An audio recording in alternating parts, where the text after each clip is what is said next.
our Daringbari's journey as we explore Pine Forest, Sunset Point and experience the beautiful night view of our resort. So without wasting any time, let's get started.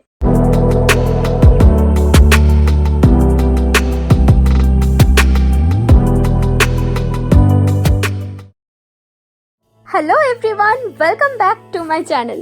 আগের ব্লগে তোমরা দেখেইছিলে আমরা পুরী থেকে প্রায় 250 kilometre journey করে পৌঁছে গেছিলাম দারিংবাড়ি আর checking করেছিলাম উটোপিয়া রিসর্টে। তারপর আমরা চলে গেছিলাম কফি গার্ডেনে আর ওখান থেকে বেরিয়ে বিখ্যাত মামুর দোকানের গরম গরম কফি খেয়ে আমরা বেরিয়ে পড়েছিলাম দারিংবাড়ির আরও কিছু সুন্দর জায়গা এক্সপ্লোর করতে। তোমরা যারা আগের ব্লগটা মিস করে গেছো তাদের জন্য লিঙ্কটা ডেসক্রিপশনের আই বাটনে দিয়ে রেখেছি, চাইলে অবশ্যই দেখে নিতে পারো। তো চলো আজকের ব্লগটা শুরু করা যাক।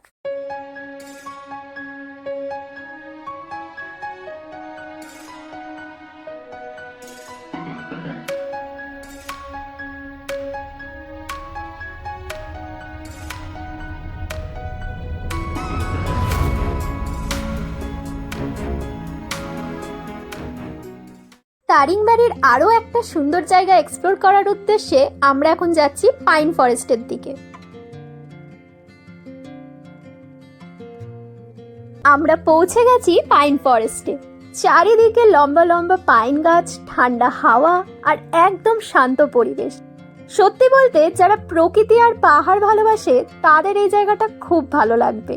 শহরের কোলাহল থেকে দূরে প্রকৃতির মাঝে কিছুক্ষণ সময় কাটাতে চাইলে জায়গাটা একদম পারফেক্ট।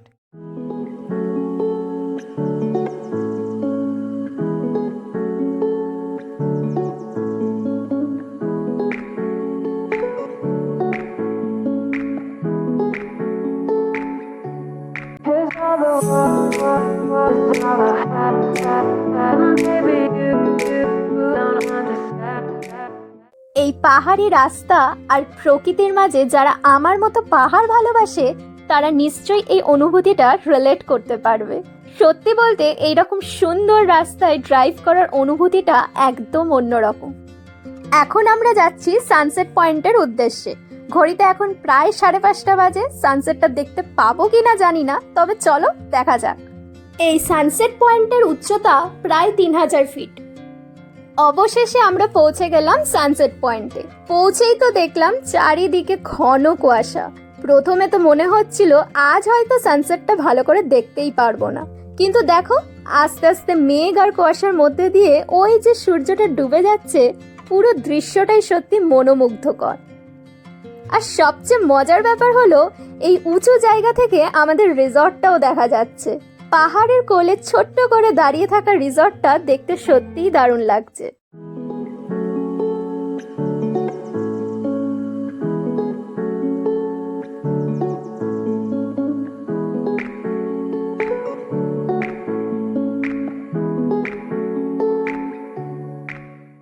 পাহাড়ি পরিবেশ, ঠান্ডা আবহাওয়া আর প্রকৃতির অপূর্ব সৌন্দর্য দারিংবাড়িকে সত্যিই ওড়িশার অন্যতম পর্যটন কেন্দ্র হিসাবে গড়ে তুলেছে।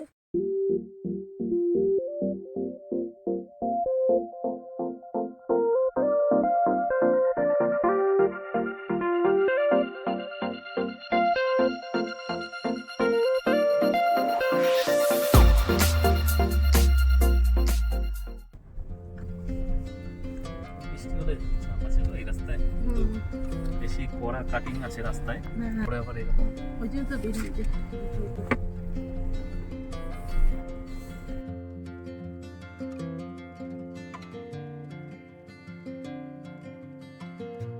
গাড়ির অবস্থাটা একবার দেখো, কি অবস্থা। বৃষ্টি হলেই ভালো হয়। এখন আমরা চলে আসলাম রিসর্টে আর এইদিকে মা মেনু কার্ড দেখে আমাদের ইভিনিং স্ন্যাক্স আর ডিনার অর্ডার দিচ্ছে। বিকেল হতেই আবহাওয়াটা হঠাৎ করেই পুরো বদলে গেল। দুপুরে বেশ গরম ছিল আর এখন বেশ ঠান্ডা। এখন টেম্পারেচার প্রায় 16 ডিগ্রি আর রাতের বেলায় সেটা নেমে প্রায় 14 ডিগ্রি হয়ে যায়। বাইরে কিন্তু বেশ ঠান্ডা হাওয়া দিচ্ছে আর তার মধ্যেই চলে এসছে আমাদের গরম গরম চিকেন পকোড়া। তবে রিসর্টের আসল সৌন্দর্য কিন্তু রাতের বেলায়। চারিদিকে আলোকিত পরিবেশ। এখানে একটা স্টেজও আছে যেখানে কাল একটা কালচারাল প্রোগ্রাম অর্গানাইজ করা হয়েছে, যেটা তোমরা পরের ব্লগে দেখতে পারবে। তবে একটা জিনিস বলে রাখি, দারিংবাড়িতে নেটওয়ার্কের বেশ সমস্যা আছে। রুমে প্রায় কোনো নেটওয়ার্কই পাওয়া যায় না। রিসেপশনের কাছে এলে কিছুটা সিগন্যাল পাওয়া যায়, নাহলে ফোন তো প্রায় কাজই করে না। এবার আসি রিসর্টের সবচেয়ে মেন পার্টে, যেটার জন্য আমরা এই ক্যাটাগরির রুমটা নিয়েছি। অসাধারণ রুমটা পুরো উডেন ফার্নিচার দিয়ে সাজানো। অ্যাম্বিয়েন্সটা সত্যিই দারুণ। তোমাদের জন্য আলাদা করে উটোপিয়া রিসর্টের একটা ডিটেল ব্লগ নিয়ে আসবো, সেখানে রুম ক্যাটাগরি, প্রাইস ডিটেলস আর পুরো রিসর্টটা ভালো করে ঘুরে দেখাবো। এখানে মা আর বাপির সাথে এই আন্টির পরিচয় হয়ে যায়। তারপর উনি আমাদের রুমে এসে অনেকক্ষণ গল্পও করেন। ওনার বাংলা এত সুন্দর যে প্রথমে বিশ্বাসই করতে পারছিলাম না যে ওনারা সাউথ ইন্ডিয়ান।